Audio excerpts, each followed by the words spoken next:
Right, ladies and gentlemen, welcome.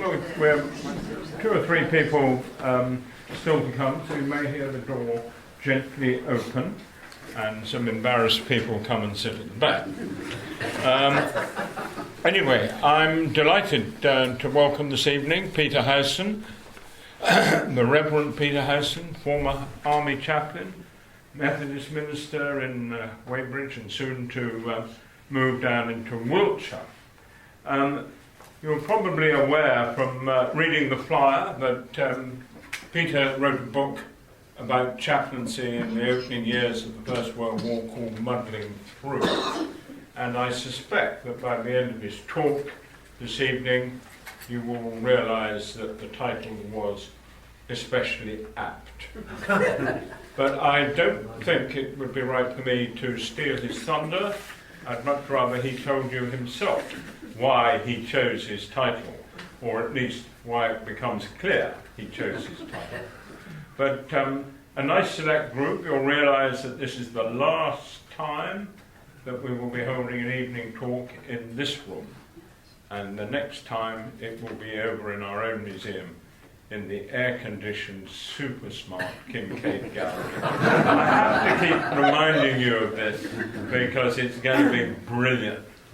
I go in there and I bow every time I look at the work that's going on. But enough of that. Peter, thank you very much for coming this evening to talk to us. Christopher, thank you.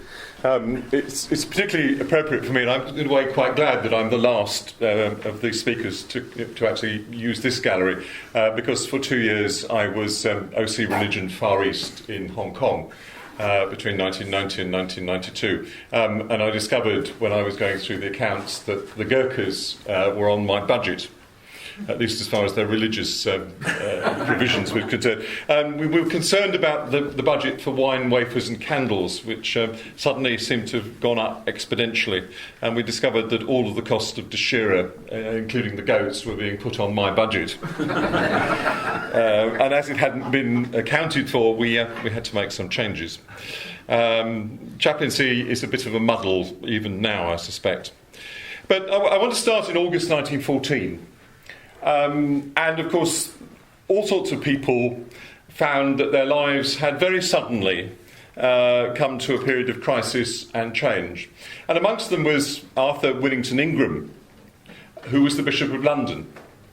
He'd moved to Stepney to be a bishop before he became Bishop of London in 1902, and had become the chaplain to the London Rifle Brigade, then a volunteer organisation.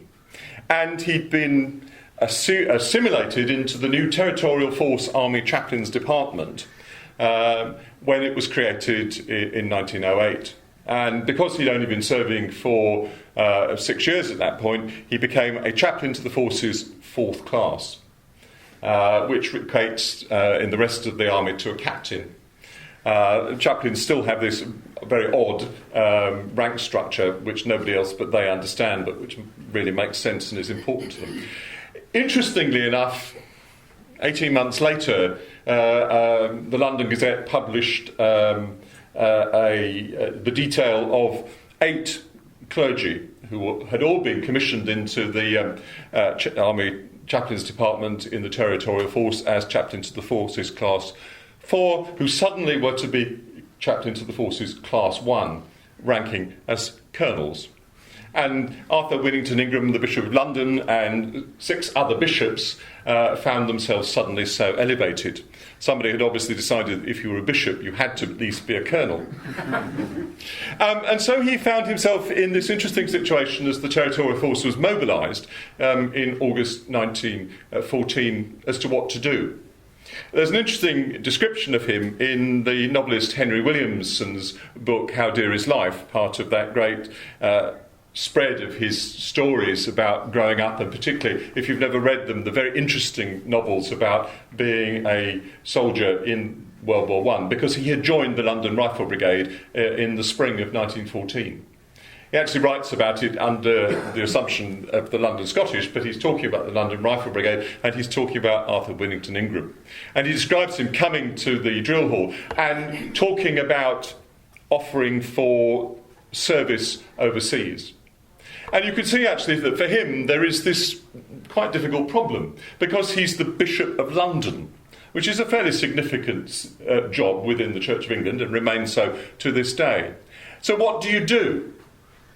Do you give up the day job and go to war with the battalion, which is clearly what he wanted to do? And he spent most of the rest of August and September in camp with them in Crowborough, acting as a chaplain. And there are various photographs of him, of course, in service dress, and of course wearing the badges of rank of a colonel. And people have misunderstood why that was so. But he was acting as the padre to that battalion, and whenever he could, he took the opportunity to go to France, and there's a movement order with him as Colonel Bishop Willington Ingram, going somewhere on the continent to see the Rifle Brigade. He stayed and tried to hold the two posts. I want to talk about three other men who had other decisions to make in August 1914, and whose lives and whose ministries shaped the way that chaplaincy developed over the course of the next 12 months. It was muddle, but then actually anybody who knows the history of the British involvement in World War I in the first 12 months at least knows that there was a certain amount of muddle in most cap badges and corps and organisations and formations. One man had no decision to make. He was a man called Benjamin O'Rourke, and he was a regular Army chaplain. He'd actually joined the Army Chaplains Department from being a curate in Tiverton in 1901, and had been posted to South Africa, where he saw service. He came back and served in the department as a Class 4 chaplain, then being promoted to Class 3. Saw service in Aldershot and back in South Africa. And during that period, most army chaplains were based in garrison churches and carried out the ministry of effectively a local parson. Indeed, they were indistinguishable from the local clergy because an army order of 1902 had forbidden them to wear uniform. It had taken away the right for wearing uniform, so they wore clerical dress, which created the odd problem when you were on manoeuvres or exercise, because nobody had the foggiest idea who they were at all, or indeed where they fitted in. But I suspect it's always been thus. But Ben O'Rourke, by 1914, was living in Borden. He was married and he had 3 small daughters. And he was mobilised, along with 54 other chaplains, to serve the British Expeditionary Force. In my book, Muddling Through, one of the things that I go into in some detail is the organisation of that mobilisation of chaplains, because it's not been written about before. And indeed, there's not an awful lot written about the whole mobilisation and the significance of the mobilisation of the British Expeditionary Force. The fact that by mid-August 1914 we could put an organised body of men in the field in France is significant, and has, I think, been downplayed in the history. And the fact that we actually had reorganised the army and created a mobilisation plan that allowed us to do that is significant. What you have to understand is that in August 1914, the Army Chaplains Department as a whole, which had 150 regular chaplains, had them as Church of England, Catholic chaplains and Presbyterians of various ethnic varieties. They didn't effectively speak to each other, and they were organised separately, with the Anglicans under the Chaplain General and the other 2 under a civil servant in the War Office.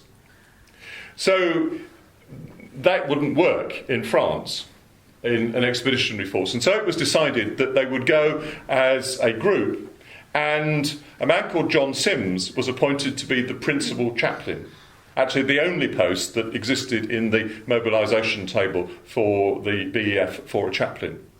John Sims was a fascinating man. He was actually an Irish Presbyterian, and he was literally on the point of retiring from the army in August 1914. His successor had been nominated, but he was a Class 1 chaplain, he was available, and he was basically told, go and organise chaplaincy in the British Expeditionary Force. And so he did. Bear in mind, of course, that his responsibility was an administrative responsibility and not a spiritual one. he would have a group of chaplains from the Church of England, the Catholic Church, and various Presbyterians. And then, because the Wesleyan Methodists had decided that those who were working in Aldershot and Chatham and Woolwich and various other garrison towns could accept commissions, them as well. So 4 groups of clergy. And he would be in charge of those 55 chaplains. And the decision was taken that they would go with the field ambulances and with the general hospitals, the stationary hospitals, the line of communications hospitals. Because if with only 55, you haven't got enough to give them to every unit. And it would seem that the most appropriate place was to put them in the evacuation chain for the casualties. So Ben O'Rourke goes to Aldershot to be mobilised with number 4 field ambulance, which is going to go to 4 Brigade. And he goes to France and he moves forward with his field ambulance. And they go to a place called Lancresis, where they are tending to the wounded in the skirmish that takes place there as the British Army begins its strategic withdrawal from the town of Mons. And the decision is taken that the field ambulance will continue to withdraw, and they do so. And as they pull out of the village, they meet the brigade major, who says to the commanding officer, "Look, what about the wounded that you've left in the village?" And he says there are about 100 of them, mostly from various guards regiments, although not exclusively. And the brigade major says, "Well, I'd like you to send a couple of medical officers back to be with the wounded." And O'Rourke, as the chaplain, says, "I'll go as well." And they go back, and they are confidently expecting that under the terms of the Geneva Convention, those who stay with the wounded to ensure their handover to the enemy are then to be repatriated. And especially that would happen for chaplains. He's quite amazed to discover that when the Germans take over Lancresis and they care for the wounded, they give them very good care, but that those who are unwounded are then taken off and marched into captivity in Germany. And so Ben O'Rourke finds himself as a prisoner of war and has some skirmishes with the Germans because he still believes that he should be repatriated.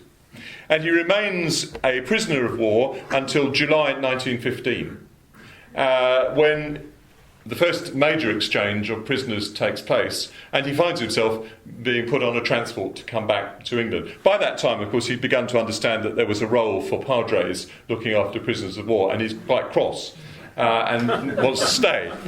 And the senior British officer, so loved of those films, has him into the office and gives him an interview without coffee and says, "No, you must go back because that's been agreed, and because, frankly, you've been difficult about this up to now, so you're going home."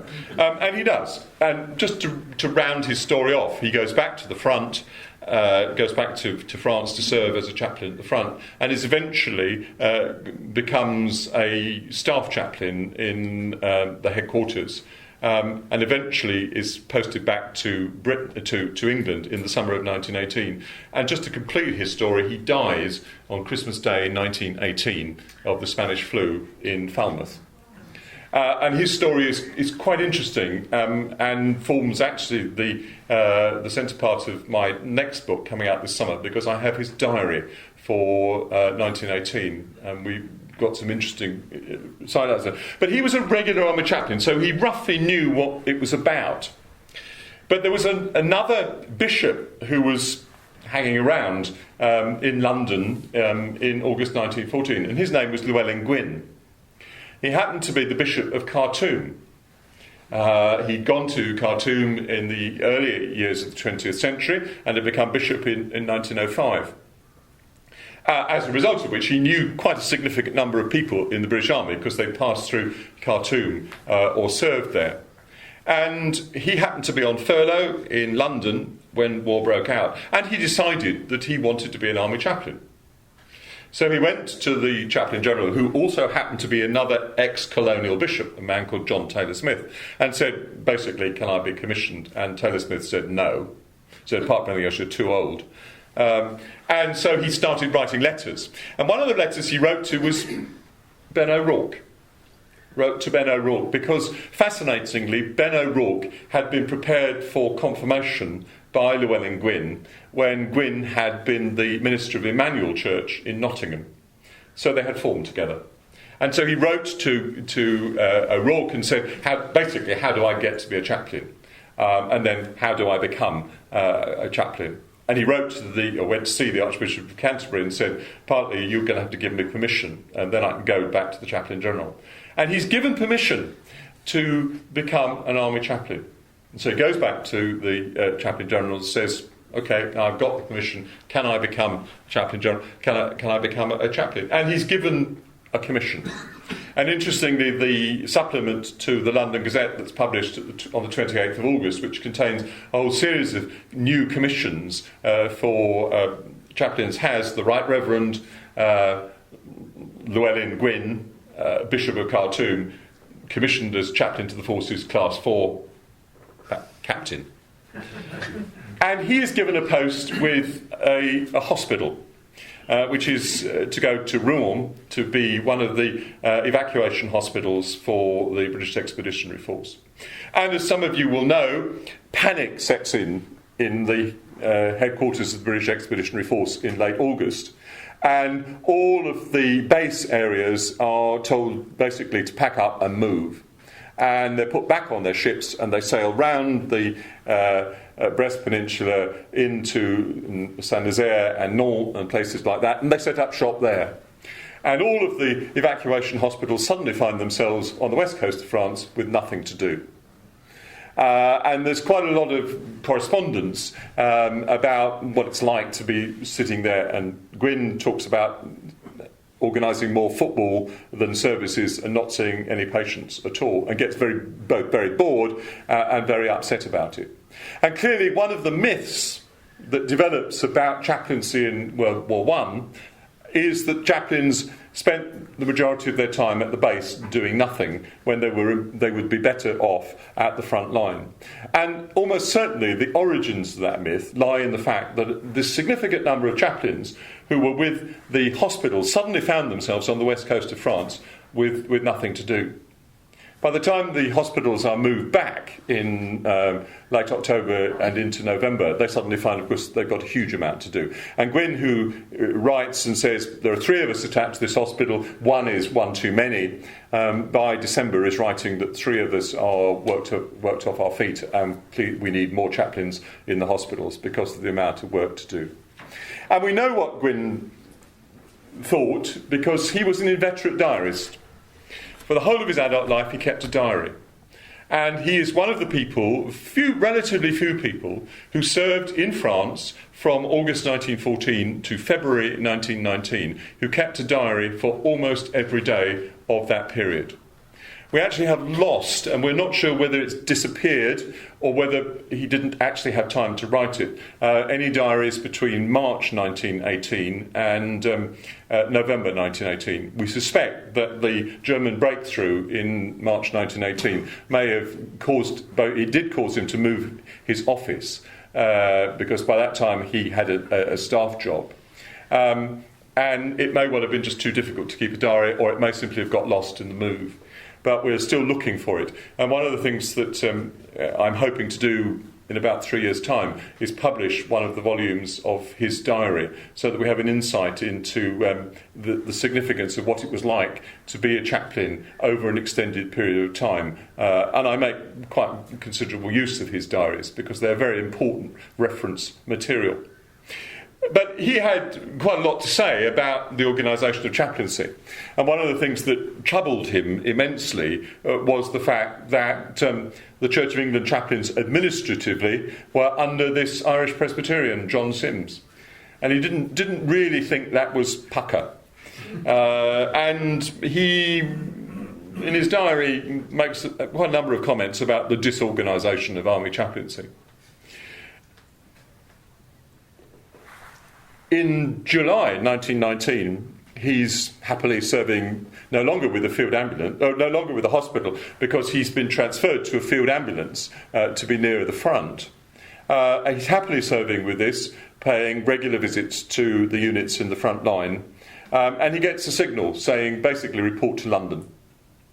and he goes back to London, and he's told, right, tomorrow you're no longer Chaplain of the Forces Class 4, a regimental padre. You're going to be a Deputy Chaplain General, and you'll be ranking as a Major General. Now that's promotion. Never happened to me. He was flabbergasted because he was told then what's going to happen is that the Church of England chaplains are going to be split off administratively and indeed spiritually from the rest of the chaplains, and you are going to be the Deputy Chaplain General in France, responsible for the Church of England chaplains.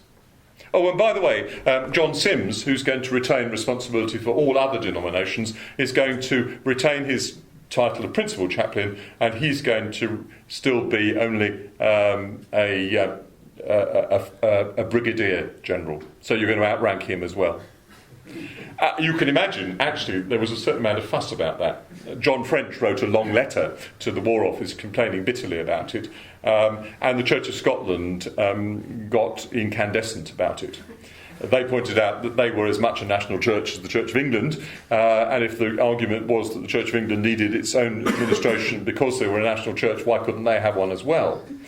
And the War Office was suddenly faced with the fact that its chaplaincy department was threatening to break up into at least 4, if not 5, separate factions, each of which would want their own Deputy Chaplain General in France.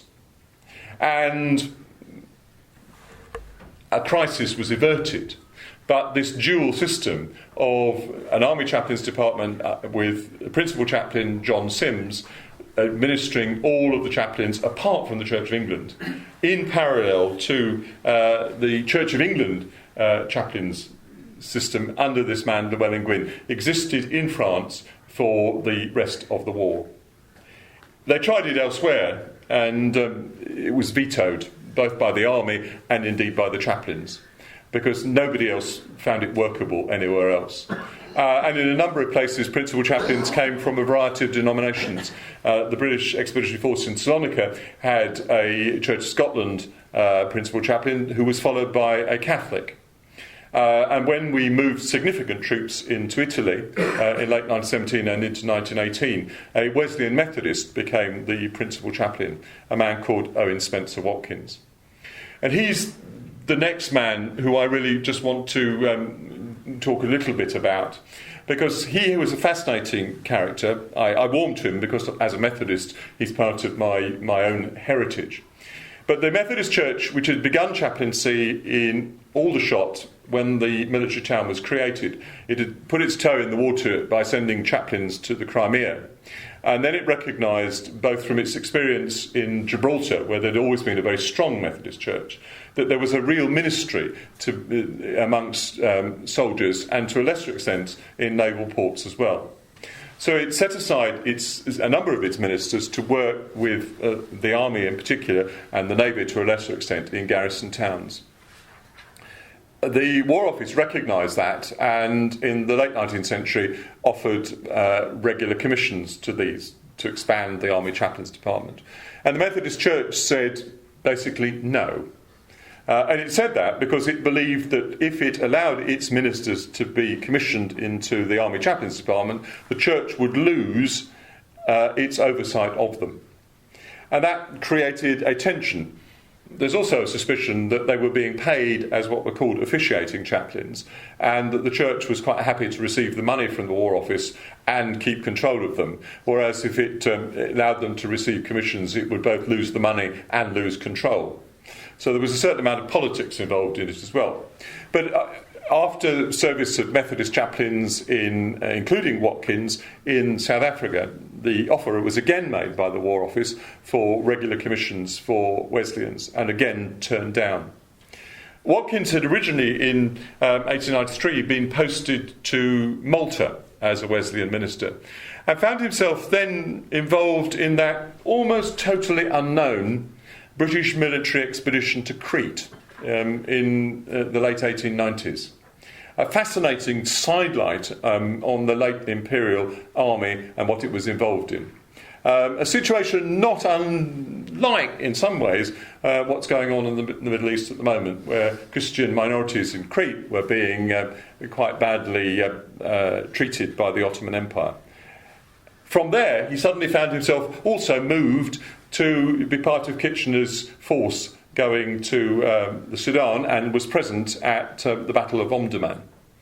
And wrote a very interesting account of it, and was one of 4 chaplains who took a memorial service for General Gordon in Khartoum when the town had been relieved. Interestingly, alongside him was John Sims, the Presbyterian, with whom he would later work in World War One. Bishop Brindle, the Catholic chaplain at the time, who went on to be Catholic Bishop of Northampton, was one, and a Church of England chaplain whose name has not survived was the 4th. He then moved to South Africa and carried out his war service there, and wrote a book about that, and a further book called Soldiers and Preachers Too, about the Wesleyan Methodist involvement. And at the end of it, in his sort of epilogue, he has a rather sort of sour comment about the fact that it's very unfortunate that Wesleyan Methodist chaplains are not commissioned, because it meant that those of us who were serving in the South African War were not eligible to have medals for gallantry, and some of us ought to have had the DSO. I'm not sure that's a particularly good reason for giving somebody a commission. But he was in London as part of the Wesleyan Methodist involvement with the garrison in London from 1906, and in August 1914 found himself there. One of the other things that the Wesleyan Methodists were very good at was providing soldiers and sailors homes. A very significant ministry before the First World War in most of the garrison towns. This kind of home-from-home element for the soldiers, where the food was better than it was in barracks, and the company could be as good, and it was, of course, a dry canteen. But he then persuaded his fellow Methodists, fellow Wesleyans, in August 1914, that now that war had broken out and chaplains were to go with the expeditionary force, that the only way that they could sensibly send their co-religionists was to accept commissions. And so he and a group of others were commissioned into the Army Chaplains Department and deployed with them. And he goes with a field ambulance. Interestingly, in the muddle, here he is based in London with troops being mobilised all over England. So where does he get sent? Phoenix Park in Dublin, to join a field ambulance that's mobilising there. But fascinatingly, discovers that the commanding officer is actually a Methodist, so maybe that's why they chose it. And a number of the other members of that particular unit were also of a Methodist persuasion. And he finds himself, again, like O'Rourke, deployed with the field ambulance forward in the deployment. Doesn't quite get to Mons, but is involved in the Battle of Cateau. And if there is a suggestion, which is one of the other great myths about World War I and chaplaincy, that chaplains were never near the front line, he is, of course, the person who, right from day one, shows how false that was. The person who's responsible largely for this is Robert Graves, if you've read Goodbye to All That, which is one of the best works of fiction about World War I. He has a myth about particularly Anglican chaplains and their involvement, and he says that they were forbidden to go to the front line. And I've spent a lot of time combing through army orders, trying to find out where such an order might exist. And I've been totally unable to find in the National Archives at Kew, in the extensive documents, any order forbidding chaplains going anywhere near the front line. There are there were just before the Battle of the Somme, one of the divisional commanders had the temerity to issue an order telling chaplains what to do. And Sims and Gwynn, as the two heads of chaplaincy, promptly went to see him, and the order was withdrawn. Which wasn't to say that chaplains shouldn't have a responsibility for where they should go. And one of the problems, and why I chose the title Muddling Through when I was talking about this organisation, was that chaplains, and those of you who've worked with regimental chaplains will know that the phrase "have cassock, will travel" can describe chaplaincy very well. There was this problem that chaplains weren't ever quite sure what they ought to do. And because the chaplains and clergy today tend to be individualists and like to run their own diary, and apart from the services that they're, as it were, published, they like doing things their own way on other days. There was a constant tension about what were they going to do and how were they going to organise their time. But Watkins found no difficulty at all in the retreat from, or the tactical withdrawal, shall I say, from Mons. He was there at the Battle of Cateau. While the lines were being formed, he spent a considerable time going round, seeing soldiers in the what one hardly would call trenches, but the places that they had formed for themselves, and going to the gun line and seeing the gunners. And then he's involved as the withdrawal takes place. And he has this description about what it's like to be on the march for 48 hours. And he goes almost 48 hours without sleep. He describes falling asleep on horseback. And he describes a thirst, he says, which is even greater than the thirst that he knew before the Battle of Omdurman when he was in the desert in the Sudan. But, of course, what he also says is the marvellous organisation that the army had put into place, dumping resources by the line of the march so that people would have things. And eventually finds his own unit. And describes what it's like to form up. And he's given responsibility for taking wounded to railheads, because he's the only man who can be spared from the task of actually binding the wounds, doing the surgery, and doing all those other medical tasks. And he continues as a chaplain and spends the whole war until in 1918 he becomes the principal chaplain in Italy. And one of the fascinating sidelines for him is that he has to employ local priests, because British troops were not only fighting on the Piave front in the Alps, but they had a supply line that went down to the south of Italy. And so there were small concentrations of British troops in many places in Italy, not ever large enough to require a chaplain. And so you would employ local clergy, particularly for the Catholic soldiers. And so he would employ local Catholic priests. And needless to say, the boss of the Catholic Church got to hear about it. And the Pope was deeply concerned that a Protestant should be organising Catholic priests in Italy. Not much changes. And so an audience was organised for Watkins to meet Pope Benedict. And interestingly, at the end of the audience, the Pope says, "This is a beautiful thing that you are doing, and I'm quite happy for it to continue until the war is over." And just before the end of the war, Watkins is brought back to England to be involved with something else, and he is then replaced as principal chaplain in Italy with a Catholic chaplain, which seems a fairly sensible arrangement. The Catholics had a significant part to play. And there's another man, the fourth of the men that I want to talk about, William Finn, who was a parish priest in Middlesbrough Diocese in 1914, and who was caught up in that whole recruiting fever, if you like, that gripped many aspects of British society, and particularly men, in the late autumn, or the late summer and early autumn of 1914. And he felt that his place was to be in the chaplaincy. The Catholics were the first people off the mark in understanding that they needed more chaplains. That just simply putting chaplains in the medical evacuation chain, while it met the needs, and it met a significant need, particularly for those Catholic soldiers who were not going to survive and who would die in that process, they would at least have a priest there. But all of those who were in the front line would never see a priest, because the priest would be probably too busy. And so from October 1914, the Catholic hierarchy is lobbying with the support of Irish politicians for more chaplains.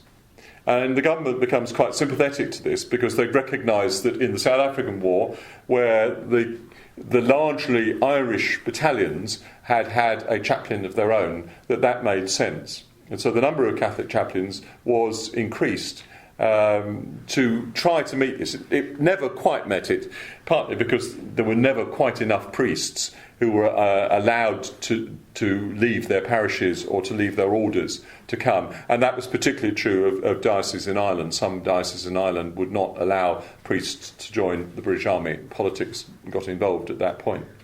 But they felt that it was important that there should be a chaplain, and there are some interesting stories. And Finn gets a commission. And he gets a commission at about the time that the army is deciding or being told that it needs to send an expeditionary force to the Dardanelles. And so he is sent to that particular force, to that particular division. And he joins the Dublin Fusiliers as their chaplain and goes with them to Gallipoli. And he recognises and understands, because he's done his homework, that they are to be part of the assault force on Hellas Beach. And so he gets a place on one of the lighters being towed by the SS Clyde. And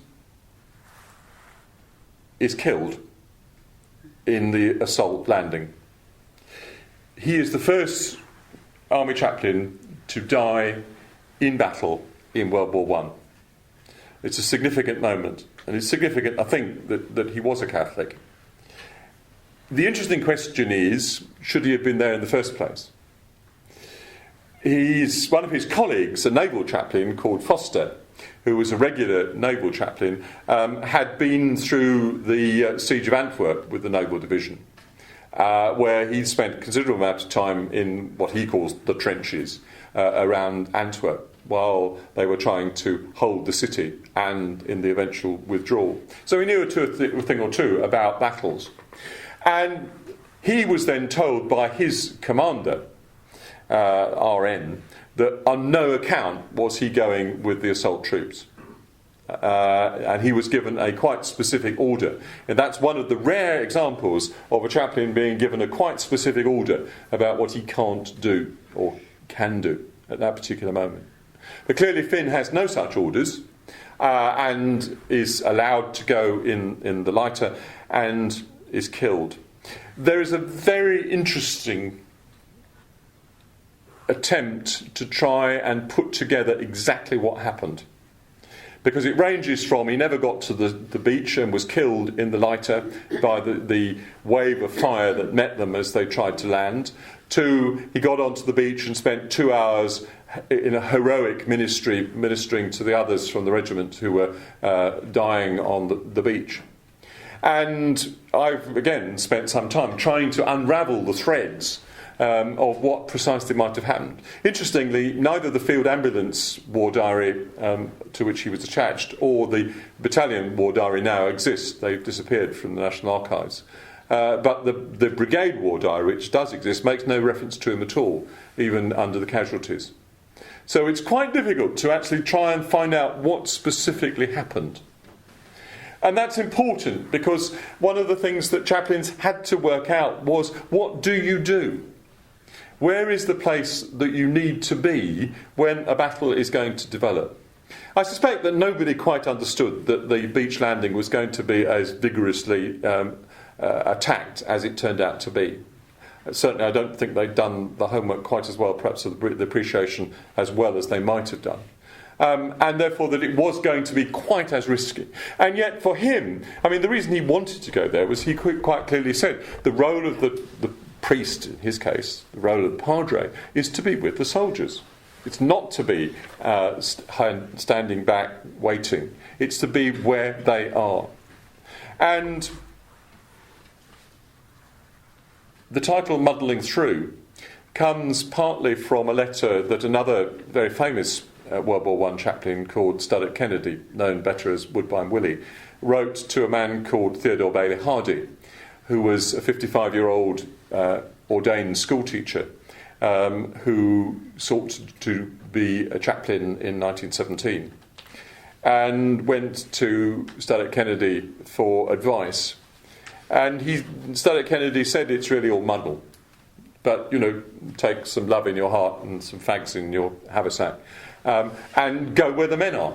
Because if you don't do that, they'll not take what you've got to say at all seriously. You've got to be where they are. And Bailey Hardy was to win the MC, be awarded the DSO, and to win the VC in under a year, the oldest certainly non-combatant to be awarded the VC in World War I before dying of wounds in October 1918. It wasn't for him muddle, although it was mud, and it was a challenge, as it was for many of the chaplains, and in their own ways for the four men I've talked about. Arthur Winnington Ingram only able, in a sense, to see the fighting at a distance, to agonise over the deaths of his beloved soldiers in the London Rifle Brigade. Ben O'Rourke spending a year in prisoner at camp after the opening battles, then going back as a chaplain to the front, and then serving in Gwyn's office as a staff chaplain, before himself coming back and dying in the Spanish flu outbreak. Gwyn, not quite sure why he wanted to join up in August 1914, but then serving in France for the whole of the war until he oversaw the demobilisation of chaplains in 1919. And then Finn, whose career was the shortest of them all, but in some ways the most iconic, and for many the one that showed the role of the chaplain in World War I at its most noblest and its highest. Thank you very much for listening, and I'm more than delighted to answer questions. Thank you, Peter.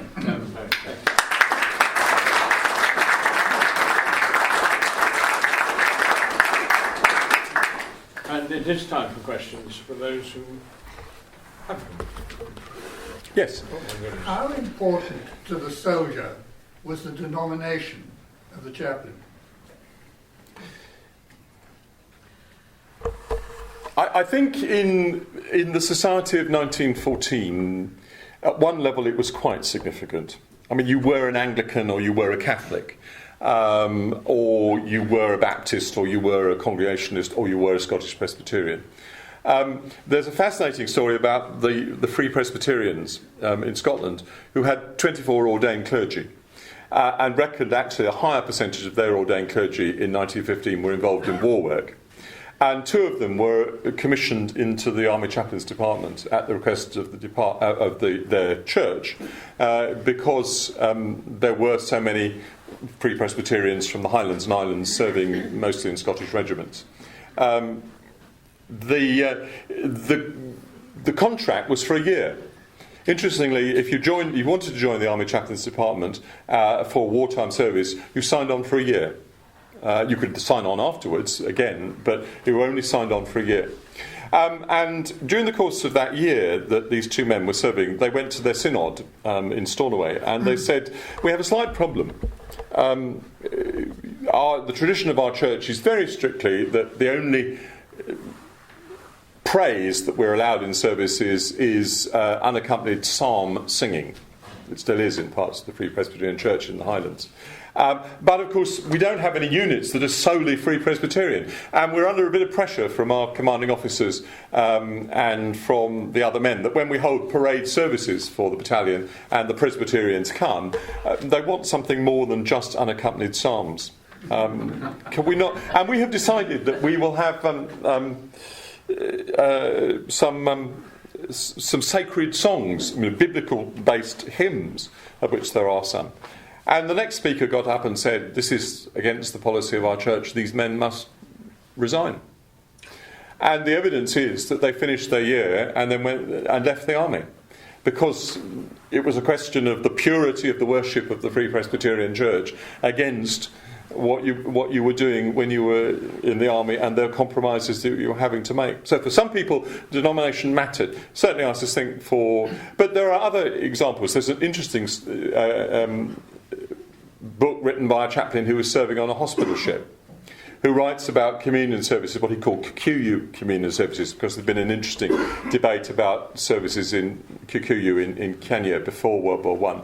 And he said, I had a Kikuyu communion service this afternoon. I had 6 Anglicans, one from the old Anglican church, a couple of Catholics, a Congregationalist, and whatever. And I didn't make any distinction between them, because I can't. Because these are all people who need the Word of God. And so there tended to be, both certainly within the chaplains and also within the churches, and probably within the men, a range of perspective opinions which went from, we can only have it from the person who's ours, if you like, to, this is a man of God. Particularly if it's a man of God who has something to offer, we will go to that man of God. And when you see the crowds who lined the streets when Willie died in the 1920s, worn out by both his war and post-war service, I mean, most of those came from a huge variety of religious backgrounds and just saw him as a man of God. And I think, certainly contemporary chaplaincy, which now operates officially an All Souls ministry, where you send anybody from any religious background to any posting, tries to recognise that. But there are still politics within the churches that raise interesting issues. Yes? Are there any rabbis? Oh, yes. I spent a fascinating afternoon last week in Wembley, visiting an elderly lady whose father had been a rabbi on the Western Front in 1917, 1918, and with the Army of Occupation in 1919. And she has a diary which he kept. He like so many people, and there are. I've looked at a number of diaries. They kind of start a diary with all sorts of good intentions, and then for whatever reason, it just peters out very quickly. So this diary has about 20 pages. But it's interesting because, so far as we know, it's the only diary kept by a Jewish chaplain in World War One, and there were 12 of them. Interestingly, there was a Jewish chaplain commissioned into the territorial force in 1912, because it was recognised that when the territorial force was organised, members of the Jewish community joined it, particularly in the East End of London. And so Michael Adler, who was a rabbi in London, was in 1912 commissioned as a chaplain to the forces, 4th class, and posted up to the unattached list, because there was obviously no Jewish unit at that, or no unit that had a preponderance of Jewish personnel. But he would therefore provide pastoral and religious care for the Jews in the British Army. And he was then responsible for organising the Jewish response. And by the end of the war, by 1918, there were 12 serving rabbis in the British Army. Yes? What provision was made for other faiths? I'm thinking particularly about when the Indian Army was deployed to the Western Front. And would they have come under the Army Chaplaincy as well? No, there was for all faiths in the Indian Army. There was something called the Indian Ecclesiastical Establishment. So even the as it were British chaplains who deployed with the Indian Army in the Indian Army Corps that came in late 1914 had nothing to do with the Army Chaplains Department. It's a very under-researched area. Very little has been written about it at all. And it's an area which needs to be much better known. I actually know very little about what the religious provision for any of the local faiths were within the context of the Indian Army at that time. I know a great deal about the provision for GURKHA religious care in Hong Kong in 1990, because it was on my budget. But I suspect that there was some. I mean, there would have been people certainly within the unit, and it may have been formalised in some cases and informal in others. But it would have been recognised because the army had that degree of understanding that religion played a part in the life of people and played a part in the way in which they saw warfare. And therefore it had to be organised. But we simply don't know enough about it, because nobody has done, as far as I know, any research into the religious provisions for the Indian Army. If I ever get time, amongst everything else that I'm trying to do, I'd like to do that. I'll probably start with the Christian element in the Indian ecclesiastical establishment, because I know where the records are in the British Library. But it's again, I mean, it is a fascinating area that we need to look at more, because I suspect that we can learn more from it in terms of the way that the British Army is enculturing people from a variety of faiths at the moment, and how we can provide for their religious needs. But the interesting thing is, of course, that the Christian tradition of pastoral care is very different from most other religions. In most other religions, the person who assumes the religious role is what would be called a cultic functionary. It does the cultic things that are necessary. It doesn't tend to do pastoral care. Whereas very rapidly, and very much in World War I, the role of the chaplain in the army moved in the British Army from being a cultic functionary, as Ben O'Rourke had been in Aldershot and in Borden before 1914, where he took the church parades, he did the marriages, he did whatever funerals were necessary, he visited. But he did these other things that would come under pastoral care, visiting guard rooms, visiting the sick, which are not, on the whole, the part of the other religious traditions, because they fall to the family in those kind of roles. So, yes, we need to do a lot more research into what the Indian Army provided for its religious minorities in particular. Yeah, sorry. What was the support given by the chain of command to the army chaplains? What value did they place upon the support of the chaplains in the field army? Haig was very enthusiastic about his chaplains. Well, down to battalion, brigade level? It varied enormously, as it still does. Sometimes felt it was better to work for an atheist CO than for certain others. They would let you do your job. I mean, it's very... Macready, who was the Adjutant General for part of the time, got very angry about chaplains, partly because of this kind of how they were to be organised. I mean, this split in 1915 did the chaplains no favour with the chain of command. They never liked having to work with two organisations, not unnaturally. And there were other cases where chaplains caused a certain amount of problems for the chain of command, and some of them got really quite upset with them. But Horne, for instance, was a huge enthusiastic supporter of chaplains, as were a number of the other senior commanders. It did very little, actually it didn't vary a huge amount depending on who you were. There's a Catholic chaplain called Williamson who wrote a book about Happy Days in France, which was his account of his service in 1917 and 1918, and got one of his friends, who was Lieutenant Colonel, who was obviously extremely pally with, to write an introduction to it. And he, in his introduction, says, that there is a range of padres, and some of them simply spent all their time in the rear areas, and they got no support at all. Others would go into the front line and spend as much time as they could with the soldiers, and frequently they were seen as people who contributed to the welfare, if I can use that term in its broadest sense, of the army in a very significant way indeed. Peter, in every battalion in the First World War there would be a medical officer, and the medical officer would be at the regimental aid post. Did we ever get to the point where there was a chaplain at a regimental aid post, or was it because of the shortage of chaplains that they would be at the field ambulance and further back? Well, if you read the book... I have read the book. Well, I mean, it explains, in a sense, the fact that there was this need to increase the establishment and then to fill the establishment. The Catholics saw pretty early on that a chaplain per battalion was the ideal.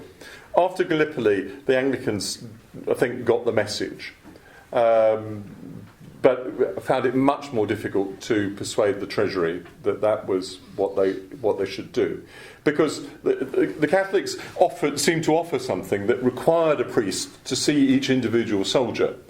Which is why the painting of the Last Absolution of the Ministers is such a probably false painting, because it actually creates a picture of a general absolution, and if the Treasury thought you could have general absolution and didn't need to give individual absolution, they would cut the number of chaplains dramatically. Whereas the Anglicans didn't the way that they'd been organised in the past didn't seem to require that. And so there was this kind of battle to try and persuade people that the developing role of chaplaincy. And that's where the territorial force is very important, because the territorial force had always had at least one chaplain to a battalion, if not 2 or 3 in some cases, where the chaplains had always known their soldiers. And they were the first people who got uniform. Interestingly, as I said, the regular army chaplains were taken out of uniform in 1902. In 1910, the Army Council discussed uniform for territorial force chaplains and said, no, they don't need it either. They'll work in clerical dress. And a number of chaplains said, but the King has given us permission to wear uniform. So the Army Council had to re-examine the question, and they said, well, if the King's given them permission to wear service dress on manoeuvres, we can't override that. They've got to have the permission. So the territorial force went into uniform before the regulars did, although once they went to war, they all wore uniform. But they also brought in to the regular department this sense of identity with their soldiers that was to become the mark of chaplaincy by the end of World War I, and has become core, really, to the self-understanding of army chaplaincy ever since. That you're not distant and remote and just doing the religious things. You are part of the life of the unit or the subunit or wherever you can get, and basically as near the front line as possible. I remember that about the uniform. It's in your book. It is, yes. I'll give you a test later if you like. Sorry, yes. Can I just widen your subject for 1 minute? I'm reading the late Richard Holmes' book on the Duke of Marlborough at the moment, and there's quite a lot of references to chaplains in it. At what point in history have chaplains always, or clergy always followed the drum? Well, yes. If you go back to the Ottonian Empire of the 10th century in the Holy Roman Empire, there were chaplains. And in a sense, the Catholic Church in those days was saying, as indeed the Church has always said, that war is wrong. And that killing people is ultimately wrong. That there has to be a better way of doing it. Because in those days it was seen as a sin to kill somebody, you had to have your sins forgiven, and somebody had, and the priest was the only person who could effectively, as God's ambassador, forgive your sins. So if you were going to be dying on the battlefield, the priest had to be there. So it goes back to that kind of concept. Now, in British history, it gets muddled at the Civil War with the preachers Cromwell recruits. And it goes through a period where, of course, the Catholic side is downplayed, and the role of the chaplain is much more kind of cheerleader for whatever battle is going on. Until, by 1796, they want to mount an expedition to the West Indies, and every single regimental chaplain is on leave and is unavailable. So the Duke of York decides quite unilaterally to reorganise chaplaincy in the army and creates the Army Chaplains Department, the senior service organisation within the army, because it goes back to 1796.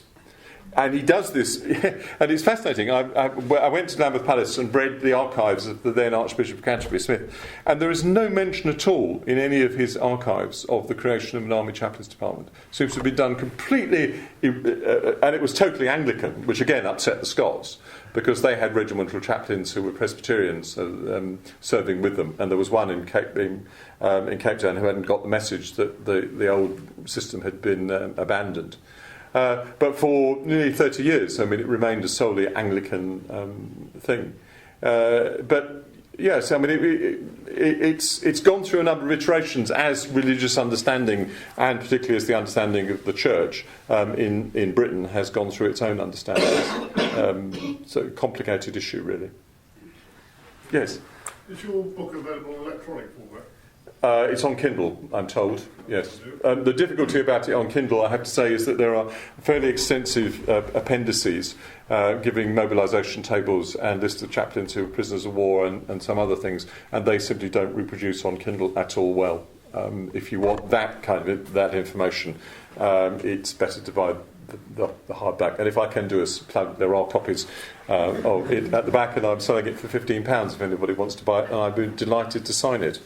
And just to say that the book called Padre, Prisoner and Pen Pusher, which is the World War I experience of Ben O'Rourke, is going to be published by Hellion sometime this summer, hopefully in May. It's already being advertised on Amazon, needless to say. And that's interesting because it's the story of one man's war and how he was involved in it. Anybody else?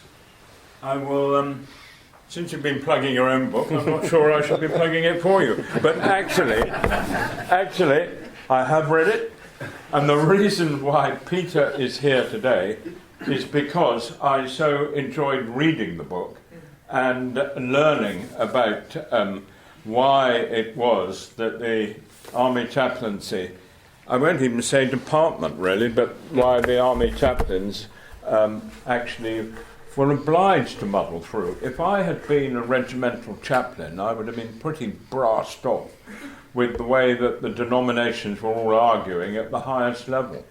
But then I suppose you can put that to one side and forget about that and get on with the job at the front, which is what a great number of them did.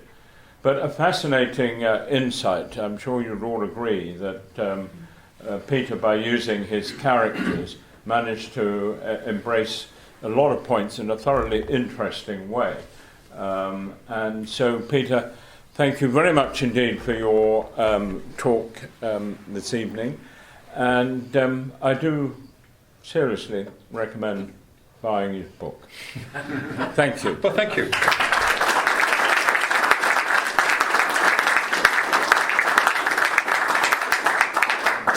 Right. Well, I think the moment he stopped talking, first time round, and we all clapped, the staff opened the door, and the whip has been coming through ever since. So let's go and enjoy it. Would you like a glass of soft drink? Soft drink, yes. No, soft drink, I'm driving. So. Are you? And which reminds me, let me make a contribution to your subsistence and travel. What would you say was the reasonable? If I'm paid 45p a mile normally, I think it would be about, I guess, about an 80-mile round trip. About what? 80-mile round trip. What do you get paid? 45p a mile. Whatever. I will sort that out for you. That's fine.